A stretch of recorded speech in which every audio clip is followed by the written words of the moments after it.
네, 윤석열 대통령 취임 후 처음으로 열린 유엔 총회 첫 기조연설에서 국제사회가 직면한 위기를 돌파할 해법으로 자유와 연대를 강조하고 기여 외교의 구체적 방안을 제시했습니다. 네, 이번 유엔 연설의 의미를 포함해 3박 4일간의 뉴욕 다자 외교와 관련해 우정엽 세종연구소 안보전략연구실 수석연구위원과 함께 이야기 나눠보겠습니다. 안녕하십니까? 어서 오세요. 네, 안녕하세요. 네, 윤석열 대통령의 첫 유엔 데뷔 무대였습니다. 우리 시간으로 오늘 새벽 2시쯤이었습니다. 첫 기조연설을 가졌는데요. 각 정상마다 배정된 시간이 15분이었지만 윤석열 대통령은 11분 정도, 좀 4분여 적게 이용을 했습니다. 자유와 연대라는 제목의 이번 기조연설 데뷔 무대 어떻게 좀 보셨습니까? 네, 우리나라는 지금 2024년, 25년 2년 임기에 유엔 안보리 비상임 이사국에 진출하기 위한 네. 여러 가지 외교 활동을 하고 있는데요. 이번 대통령의 연설은 그러한 유엔에서의 역할을 보다 더 강조하는 차원에서 유엔의 복원과 보편적인 규범 체계를 지키는 데에 자유주의 국가들이 연대를 해야 된다라는 그러한 메시지에 집중해서 연설을 한 것으로 생각이 됩니다. 그러면 적절한 연설이었다라고 평가를 하시는지요? 우리가 이제 과거에 우리 대통령들의 이제 연설을 보게 되면 네. 오늘 대통령도 이제 말미에 붙였지만 유엔으로부터 이제 도움을 받던 국가가 네. 전 세계적으로 기여할 수 있는 국가의 반열에 올랐다라는 점, 그리고 이제 한국이 국제사회를 위해 어떠한 행위들을 하고 있는지에 대해서 설명을 하고, 네. 예. 그리고 이제 북한 문제에 대해서 이제 보통 이야기를 했습니다. 이제 북한 문제에 대해서 이제 과거 이야기를 할 때는 이제 한반도 문제의 특수성을 많은 국가들이 잘 모르는 상황에서 그러한 부분들이 필요했는데 지금 사실 북한 문제는 유엔 안보리에서 거의 11차례 이상 제재안이 부과될 정도로 이 예. 문제에 대해서는 유엔의 주요 관심사가 된 지 이미 오래된 상황입니다. 그렇기 때문에 오늘 이제 연설에서 네. 북한에 대한 뭐 또 다른 제안이라든지 아니면 뭐 한반도 비핵화라는 단어를 뭐 적시해서 이야기하기보다는 한국이 국제사회의 위기를 어떻게 인식하고 그 위기를 풀어나가는 데에 어떠한 해법을 제시할 수 있는지 그리고 어떠한 기여를 할 수 있는지에 대해서 보다 더 적극적으로 이야기했다고 보여지고요. 네. 그것이 이제 앞으로 24년, 25년에 우리가 유엔 안보리 비상임 이사국이 될 경우 그러한 방향으로 국제사회의 의견을 모아나겠다라는 의지를 표명한 것이어서 저는 뭐 적합한 연설의 방식이었다고 생각이 됩니다. 예, 예. 북한의 비핵화라는 언급이 없고 사실 우리 정부 차원에서도 당사국이기 때문에 조금은 더 주도적으로 이 대북 정책을 어떻게 끌어나갈 것인가에 대한 구상을 좀 밝히는 자리가 유엔 총회 연설로서 그동안 활용이 됐었는데 이번에는 그런 표현이 사실 크게 없다 보니까 어찌 보면 주도적으로 해나가는 입장에서 그런 것들이 좀 빠진 부분에 대한 아쉬움을 지적하기도 하는데 거기에 있어서는 크게 지금 이렇게 구체적인 표현을 하지 않은 것이 오히려 더 바람직했다라고 보신다는 의견이십니까? 윤석열 정부의 대외 정책은 이 자유주의 국가들, 가치 외교, 그다음에 소위 말하는 가치를 공유하는 국가들 사이에 이미 상당 부분 인식을 공유하는 정책들을 펼치고 있습니다. 지난 정부에서 이제 유엔에서 뭐 한반도 평화 프로세스라든지 아니면 종전선언과 같은 이야기를 할 때는 너무나 특수한 한반도의 상황을 이제 유엔이라는 무대에서 이제 설득하려는 것이었고 그것이 뭐 어느 정도 성과가 있었는지는 사실 미지수입니다. 오히려 윤석열 대통령의 올밤 연설은 한반도 문제를 한반도 특수성의 관점에서 볼 것이 아니라 인류 보편적인 가치 측면에서 보겠다라는 네. 점을 강조한 것으로 보이고요. 윤석열 대통령이 연설 초반에 뭐 힘에 의한 현상 변경이라든지 핵무기 등 대량 살상 무기, 예. 그다음에 집단적 이권 유린과 같은 문제들이 현재 국제사회의 문제가 되고 있다고 얘기를 했는데 그 세 가지 문제는 모두 북한에게 적용되는 문제들입니다. 그리고 이제 그러한 문제들을 해결하기 위해서는 한 국가만의 힘으로 되는 것은 아니고 가치를 공유하는 많은 국가들이 연대를 해야지만 해결할 수 있다는 것을 강조함으로써 이러한 뭐 보편적인 가치의 문제가 존재하고 있는 북한 문제 해결에서도 국제사회의 협력과 연대를 통해서 해결할 수 있다는 점을 북한이란 단어는 사용하지 않았지만 오히려 더 강조한 연설이었다라고도 볼 수 있을 것 같습니다. 예, 사실 우리나라가 이제 분단 국가로서 갖는 의미가 많고 그동안의 유엔 총회 연설에서 사실 북한 문제 그 이전 정부에서 문재인 대통령은 여러 가지 얘기를 하지 않았습니까?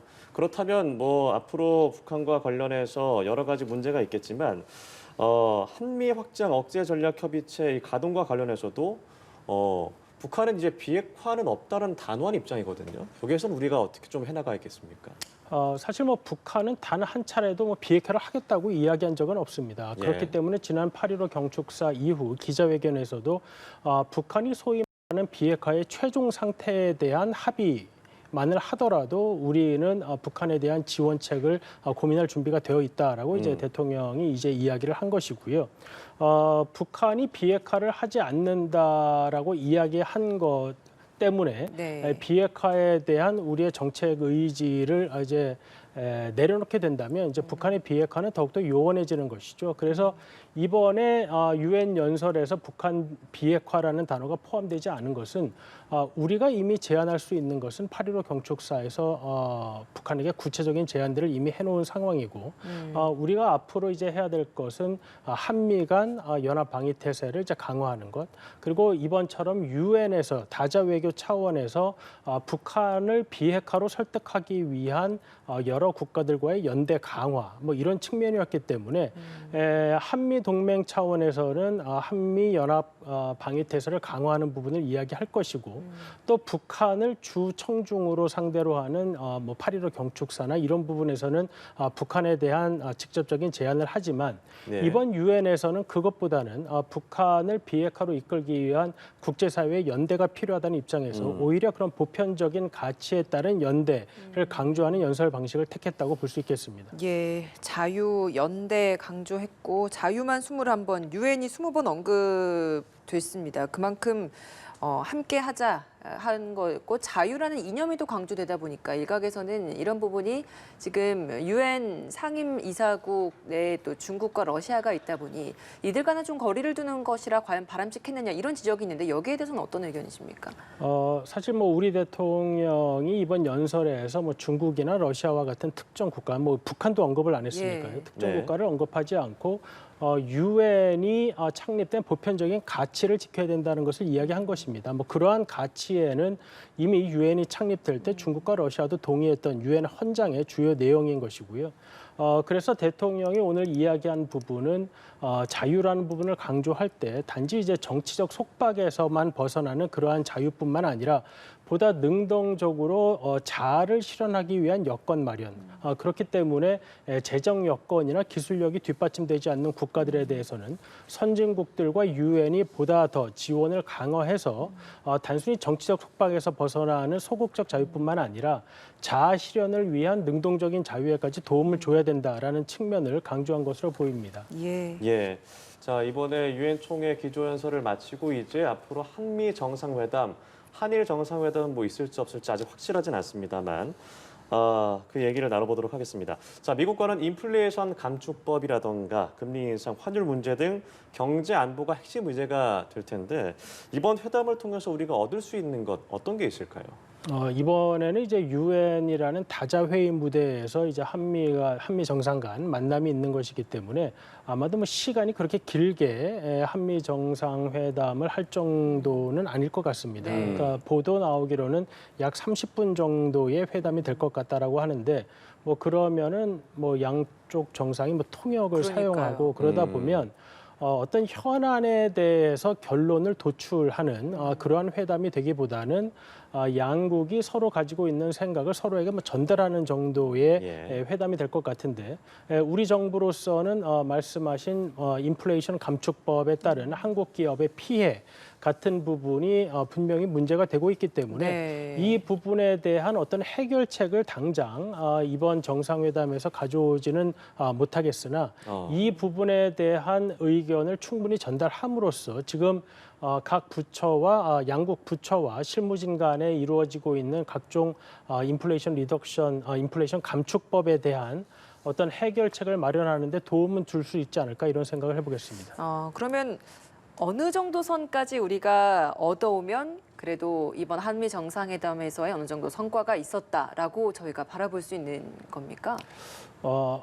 우리 대통령 이게 양국이 이제 어떠한 문안을 이제 각국에서 이제 내느냐 하는 네. 문제인데 뭐 아마도 우리가 인플레이션 감축법에 따른 한국 기업의 피해에 대한 우려를 이야기하면 네. 아마도 미국 쪽에서는 그러한 우려를 경청했다 정도의 메시지가 아마 미국에서는 나올 것으로 보이고요. 왜냐하면 이것이 미국 의회를 통과한 법이기 때문에 네. 그것이 미국 행정부가 지금 뭐 자체적으로 그 법 부분에 있어서 해결할 수 있는 건 없습니다. 그렇기 때문에 미국 대통령이 이제 행정부의 수반이기 때문에 아마도 이제 그러한 부분을 같이 해결하기 위한 방안을 고민하겠다 정도가 미국 대통령으로서는 지금 할 수 있는 답변이 아닐까 생각이 됩니다. 미국 사정을 보면 지금 미국이 중간 선거를 앞두고 있는 시점이고 거기에서 이런 인플레이션 감축법을 굉장히 홍보를 하고 있는 상황이다 보니까 이건 되돌릴 수 없는, 양보할 수 없는 카드다라는 해석들이 많잖아요.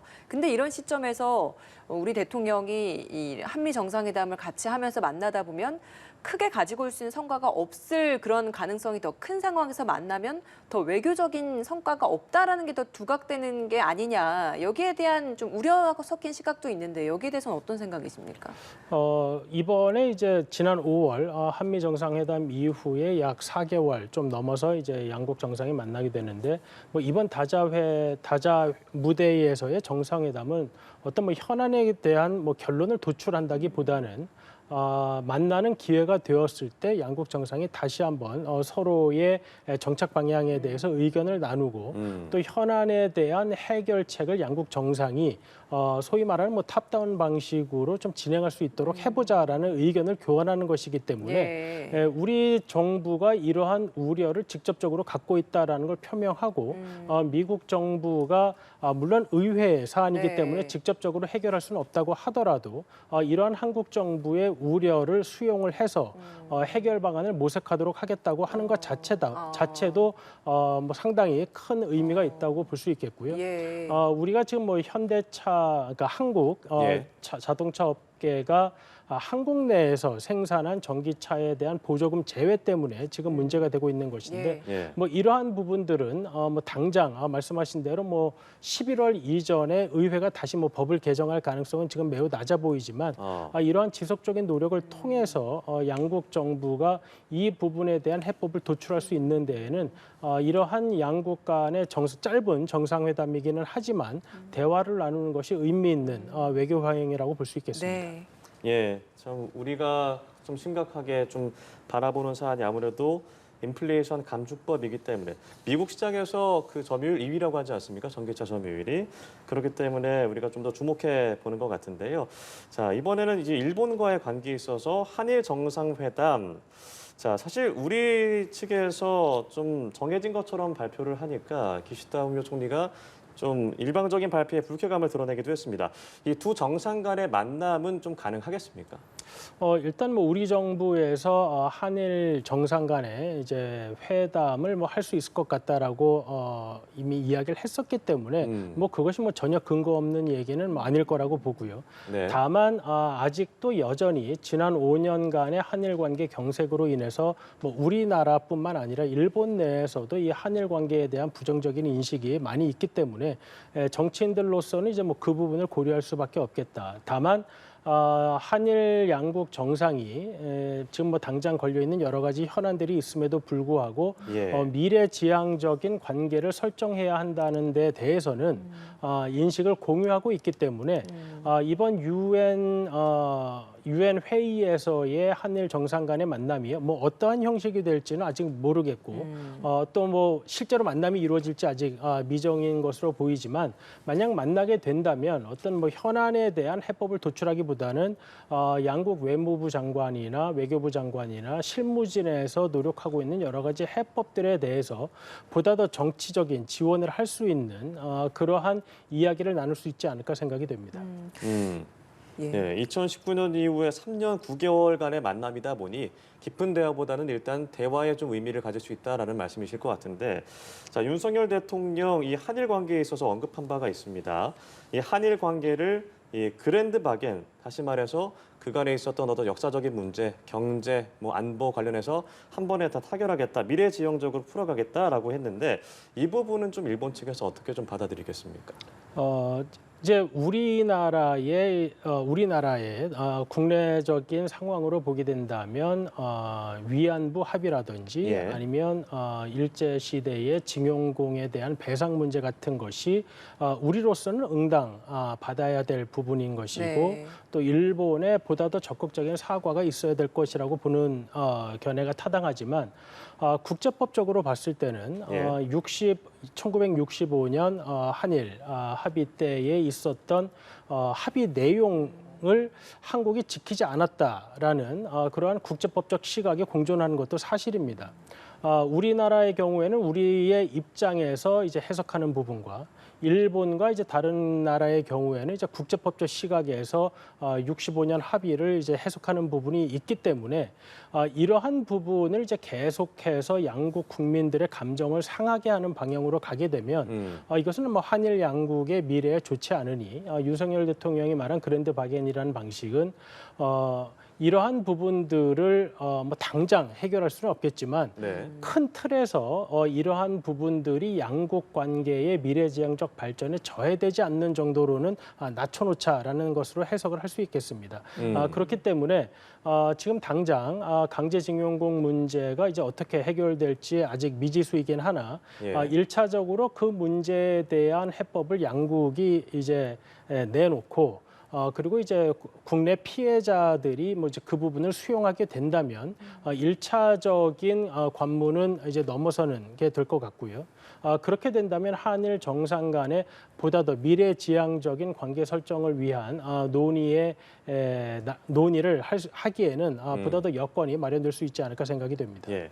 자, 어느 한편에서는 이 사실 기시다 후미오 일본 총리의 지지율이 굉장히 낮습니다. 20%로 추락을 했고 사실 우리나라 윤석열 대통령도 30%를 좀 넘는 정도로 약간 반등하긴 했습니다만 지지율이 높은 상황이 아니지 않습니까? 그래서 두 정상 간의 대화를 했을 때 지지율이 서로 낮기 때문에 뭔가 지금 합의를 했더라도 이제 추진력을 받지 못하는 것 때문에 우려해서 대화를 좀 주저한다라는 지적도 있는데 이것에 대해서는 어떻게 좀 보십니까? 윤석열 대통령은 이제 수차례 예. 한일 문제를 이제 국내 정치적으로는 이용하지 않겠다라는 점을 이제 분명히 했었고요. 그렇기 때문에 지금 뭐 지지율이 그렇게 높지 않은 상황에서 국내 정치적으로 크게 문제가 될 수 있는 일본과의 관계에 있어서 추진력이 높지 않은 것은 사실입니다. 또 반면에 일본에서도 이제 과거와 달리 한국에 대한 부정적인 인식이 일본 정치인들에게는 좀 문제가 되고 있는 상황이기 때문에 네. 양국 정상이 정치적으로 어려운 여건에 있는 것은 분명하지만 네. 또 그러한 것을 극복하고 미래지향적인 관계를 설정하는 것이 정치인 그리고 정치 지도자의 의무이기 때문에 아마도 그러한 합의를 하는데 양국 정상들이 노력을 하지 않을까 생각을 해보겠습니다. 예, 오늘 한일 정상회담 뭐 풀어사이드라고 하는 그 약식회견 형태로라도 성사될 수 있을지 좀 더 지켜보도록 하겠습니다. 우정엽 세종연구소 안보전략연구실 수석연구위원과 함께했습니다. 고맙습니다. 네, 고맙습니다.